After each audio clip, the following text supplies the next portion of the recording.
चाहनी तो चाहत रहूं, दिल तो रब न कबू यह कहत रहूं। तोहके बचपन से चाहनी तो चाहत रहूं, दिल तो रब न कबू यह कहत रहूं।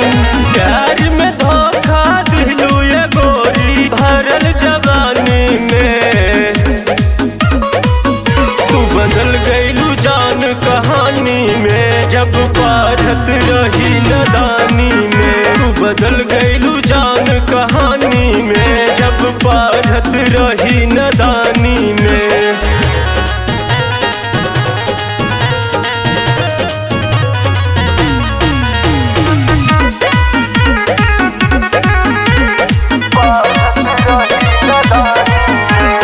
संगे तू खेलत कूदत रहलू, क्षण भर जुदाई न साहत रहूं।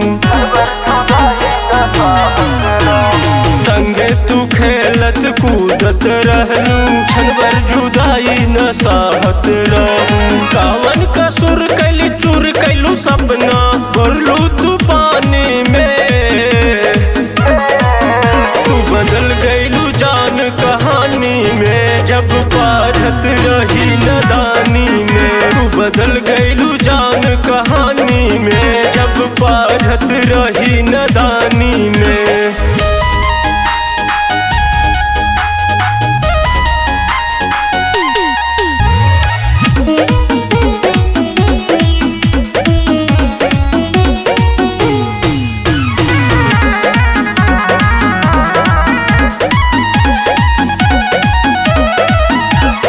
होते सवेरे हमसे मिलत रहलू, मीठी मीठी बतिया तू करत रहलू।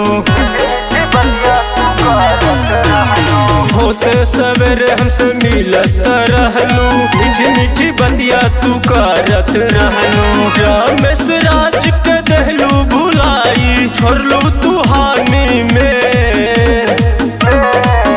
तू बदल गईलू जान कहानी में, जब पढ़त रही नदानी में।